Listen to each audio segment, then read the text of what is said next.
Et salut à tous, nouvelle installation de panneaux solaires plug and play. Alors après BIM Énergie, donc je vous remets le petit lien ici, on s'intéresse aujourd'hui à Synology Play. Donc c'est un acteur majeur du marché de ces petits kits solaires que vous pouvez installer donc sur votre terrasse, sur votre balcon. On y reviendra juste après. Donc là je vais vous faire une vidéo de l'installation. Alors je vous rappelle aussi que cette vidéo s'inscrit dans le cadre de toute une série qui s'appelle Ecotech, qui est consacrée donc aux batteries, aux panneaux solaires, à l'autoconsommation, au suivi de sa consommation aussi. Donc les amis, c'est parti pour l'installation de la station Synology.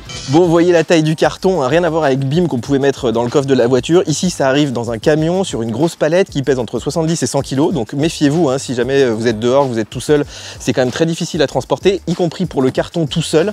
Là, on a été plusieurs et même à deux, je vous garantis que ça, c'est quand même hyper lourd. Donc voilà, vous y prenez pas tout seul pour installer ces stations. Il faut au moins être deux personnes, je pense. Alors, vous voyez qu'à l'intérieur du carton, on a un seul panneau, un énorme panneau qui fait à peu près 2 mètres carrés. Je vous mettrai les dimensions exactes. Il s'élève jusqu'à 80 cm si vous le mettez au sol, donc ça peut faire de l'ombre, ça peut prendre quand même pas mal d'espace, surtout si vous prenez deux stations. Je sais qu'il y a beaucoup de gens qui font ce choix-là. Donc voilà, prévoyez quand même bien l'espace avant d'acheter ces panneaux. Alors vous voyez ici le panneau, donc on peut fixer soit sur une terrasse comme on va le faire nous, soit l'accrocher au mur. Là, ça nécessite un petit kit d'installation. Alors évidemment, ce genre de panneau, il doit être surtout bien exposé, donc idéalement plein sud, sud-est, sud-ouest, ça va aussi. Par contre, si vous êtes est ou ouest, déjà vous allez perdre un petit peu. Et puis si vous êtes plein nord, là vous oubliez les panneaux solaires, ça produira absolument pas assez. En tout cas, ce sera pas du tout rentable. Alors dans la boîte, on a évidemment la petite dock pour l'installation avec un QR code. Donc il faudra avoir votre smartphone, une prise connectée. Donc c'est l'équivalent de la BIMbox chez BIM. En fait, ça va vous permettre de suivre votre consommation. Bien sûr, on a notre gros panneau. L'onduleur, lui, donc il transforme un courant continu en courant alternatif du panneau solaire. Il est déjà fixé, donc ça, vous n'avez pas besoin de le faire. Et puis vous avez du câblage électrique, donc essentiellement pour relier votre panneau à la prise électrique ou pour relier aussi vos stations entre elles. Si vous avez fait le choix comme nous de plusieurs stations, donc ça dépend vraiment de ce que vous avez commandé. Alors autre prérequis important, il faut que vous soyez près d'une prise extérieure, que votre panneau puisse être relié à une prise, puisque ici il va falloir brancher cette petite prise connectée qui va être connectée aussi au Wi-Fi, donc il faut être à portée de Wi-Fi. Bon, vous pouvez un petit peu vous débrouiller après coup. Vous pouvez aussi faire comme nous, utiliser de la rallonge, de la multiprise. D'ailleurs, ici Synology en propos, donc c'est pas interdit, sachant qu'il va passer quand même que 400 watts là-dedans, donc voilà, c'est pas non plus énorme, mais par contre il faut du matériel qui résiste à la pluie si c'est à l'extérieur, des bonnes sections de câbles aussi. Donc si vous avez le moindre doute, si vous avez une vieille installation, n'hésitez pas à faire appel à un professionnel, au moins pour du conseil, pour être sûr que vous êtes bien dimensionné. Alors première étape, il faut poser le panneau ici face contre terre. Alors attention, c'est très fragile un panneau solaire, donc évidemment je vous conseille d'utiliser le petit carton d'installation. Et puis vous voyez qu'ici on a déjà tout qui est préconfiguré, donc a priori ça devrait aller assez vite. Alors ensuite, il faut venir donc relever ici le support qui va servir donc d'inclinaison pour le panneau. Vous voyez qu'il y a des petites branches télescopiques. Alors il n'y a pas besoin de visseuse, rien du tout, tout a été prévu, donc vraiment en 2 secondes là vous mettez votre petite vis de chaque côté, vous serrez bien quand même, vous pouvez vous aider d'un petit tournevis, d'une petite clé éventuellement, mais en tout cas là en 2 minutes c'est fait. Alors une fois que vous avez relevé vos supports, regardez, ça vous dégage ici les petits bacs pour mettre du lest, et ça il faut vraiment pas le négliger. Alors je vous mettrai les références, mais moi j'ai acheté des petits blocs ici, des petits parpaings en béton chez Leroy Merlin, ça coûte 1,50 €, mais il en faut un paquet. Moi j'en ai pris à peu près 6 par station, donc ça vous fait un total de quasiment 100 kg. Et surtout il faut prendre donc des bonnes dimensions aussi pour que ça s'adapte au petit bac de lestage. Et surtout les amis, il faut absolument pas oublier de le faire avant l'installation, parce que sinon si votre panneau s'envole au bout de 2 jours, il va être foutu. Donc tout ça parce que vous aurez oublié votre lestage. Alors l'étape suivante, ça consiste donc à configurer la prise connectée. Alors c'est possible qu'elle ressemble pas à celle-là parce qu'ils ont 2 modèles, c'est pas eux qui les fabriquent, mais voilà, ils ont choisi, ils ont validé donc ces 2 modèles. Il faut télécharger aussi une application tierce qui s'appelle Nedis Smart Life sur l'App Store, je vous mettrai un petit lien. Donc en fait la difficulté c'est évidemment toujours d'appairer la prise évidemment à l'application. Il faut se créer un petit compte, il faut l'appairer en Bluetooth en laissant appuyer ici le doigt donc sur le bouton jusqu'à ce que ça clignote. Enfin, vous commencez à connaître un petit peu le système. Et puis il faut un Wi-Fi à 2.4 GHz. Voilà, s'il est uniquement 5 GHz, ça va pas fonctionner. Donc ça aussi c'est très important. Bon, moi j'ai un petit peu galéré, mais après quelques dizaines de minutes, on arrive quand même à se créer le compte, à associer la prise connectée. Donc en principe, vous devriez vous en sortir. Alors si cette série vous donne envie de vous lancer dans les installations solaires de plus grande envergure, ou même d'envisager une rénovation énergétique pour moins consommer, vous pouvez faire appel à la société française Helio, acteur de référence de la maîtrise de l'énergie et qui est notre sponsor cette semaine. Par exemple, Helio et son réseau de professionnels RGE vous accompagnent dans l'installation de panneaux solaires sur le toit avec 9 kW crête de puissance, de quoi être pratiquement autonome en énergie, notamment si vous avez une voiture électrique comme nous. En fait, Helio s'occupe de tout. Vous pouvez faire appel à eux pour votre isolation thermique, changement de chauffage, rénovation globale, audit énergétique, panneaux solaires et même pour les bornes de recharge. Alors si vous êtes intéressé, rendez-vous sur le site d'Helio dont le lien est dans la description. Vous pourrez faire estimer le coût de votre projet et surtout vous bénéficiez de 200 € de réduction grâce au code partenaire la MacForever.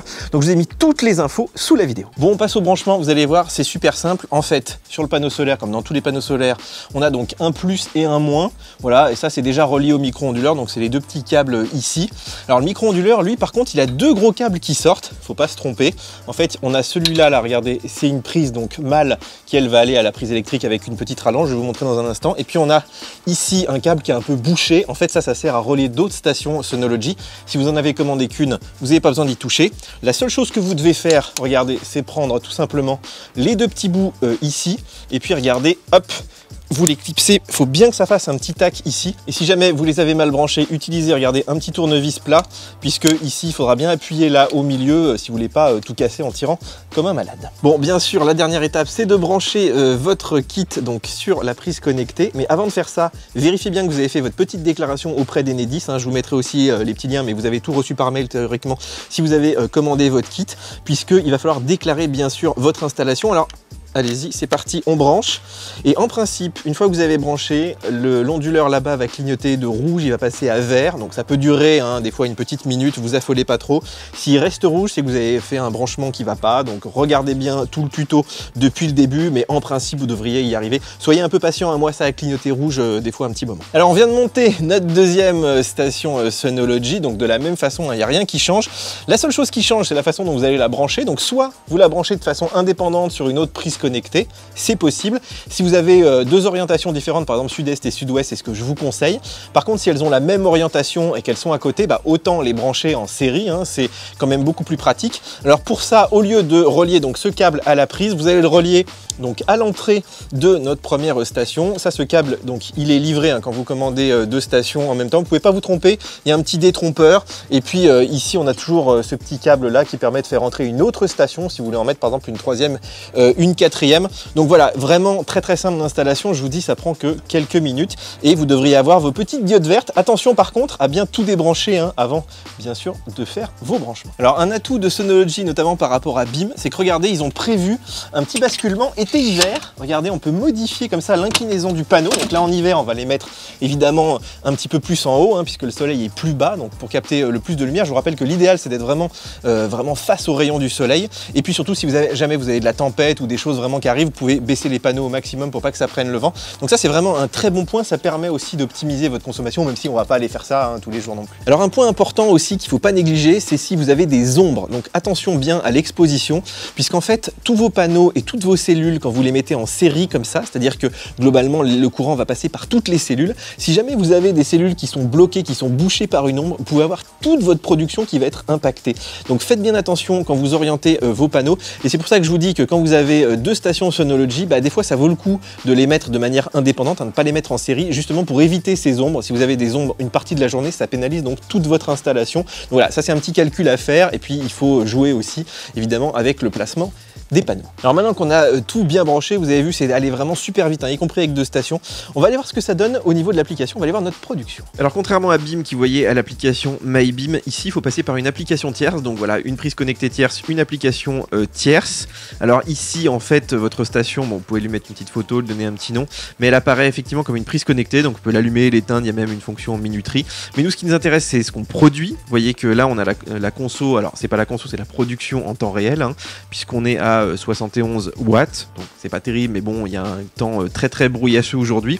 Vous avez la production, donc regardez, par mois et puis par jour. Si vous cliquez dessus, vous voyez que le meilleur jour qu'on a fait pour l'instant, mais bon, il a vraiment pas fait beau, c'était 2,36 kWh. Et vous voyez que là en décembre, vraiment il a fait moche, il a plu tout le temps. On produit moins de 1 kWh avec deux stations, donc ça peut aussi vous donner un ordre d'idée. Donc voilà, beaucoup moins bien intégré que chez BIM, il n'y a pas eu tout le travail applicatif, j'espère que ça va venir. Donc ça apparaît plus comme une prise connectée, mais il y a toutes les infos essentielles finalement quand on a des panneaux solaires. Moi ce que je regrette, c'est qu'ils ne soient pas connectés à votre compteur inverteurs Enedis, puisque évidemment on aurait pu comparer la production, la surproduction et tout. Là on n'a rien de tout ça. Alors je voulais vous montrer encore deux petites choses sur l'application. Ça, regardez, c'est la production instantanée en plein soleil. Alors sachant qu'on est en hiver, les rayons sont pas vraiment face au panneau, mais on est réussi quand même à monter à voilà, autour de 650 watts, donc c'est plutôt pas mal sur les 800, sachant que chez BIM là, voilà, au mois de novembre j'étais autour de 250 sur les 300 watts promis, donc c'est plutôt bien. Et puis je voulais vous montrer aussi, voilà, ici c'est EcoJoco, je vous ferai une petite vidéo dédiée, mais en gros ça mesure la puissance instantanée sur votre installation, et vous voyez qu'elle est négative, c'est-à-dire qu'avec mes 3 kits, donc 2 Synology, 1 BIM, donc théoriquement je suis à 1200 watts crête, bon là je pense qu'il est un petit peu optimiste, mais il me dit que je renvoie plus d'1 kilowatt quand même sur le réseau, donc là si je voulais pas gâcher, je devrais brancher soit la voiture, soit j'en sais rien, mettre une machine en route, mettre le chauffage, mais en tout cas ça nous prouve quand même qu'on peut arriver à avoir des puissances très intéressantes en hiver à condition d'avoir du soleil, et juste avec 3 petits kits, donc vous voyez qu'en termes de surface on va dire que ça reste acceptable. Voilà les amis, pour cette installation donc des kits Synology Play, donc je vous rappelle qu'on peut aussi les accrocher au mur, mais ça fera peut-être l'objet d'un autre tuto si jamais je m'y risque. En attendant, n'hésitez pas aussi à regarder les liens, puisque si vous voulez acheter ces panneaux, je vous ai mis des petits codes promo, donc voilà, on touchera évidemment des commissions hein, si jamais vous passez par nos liens, mais c'est pas une obligation, c'est vous qui décidez. Également, si vous voulez avoir des comparatifs d'ici quelques mois, voir un petit peu combien on produit, puisqu'on va faire des comparatifs avec BIM aussi pour voir un petit peu ce que ça donne, bah, abonnez-vous. Je vous rappelle que en fait cette vidéo fait partie donc d'une série qui s'appelle Ecotech. On va parler de batterie nomade, d'autoconsommation, aussi bah, tout simplement d'économie d'énergie. Donc activez bien la petite cloche, et puis bah, n'hésitez pas à utiliser les commentaires hein, bien sûr si vous avez des questions. Voilà, n'oubliez pas de liker, de vous abonner à la chaîne, de télécharger nos applications mobiles, et bien sûr de prendre un abonnement VIP pour nous soutenir. Je vous rappelle que cette vidéo n'est pas sponsorisée, donc c'est très important de soutenir notre indépendance les amis. On se retrouve très bientôt pour une nouvelle vidéo. Ciao ciao.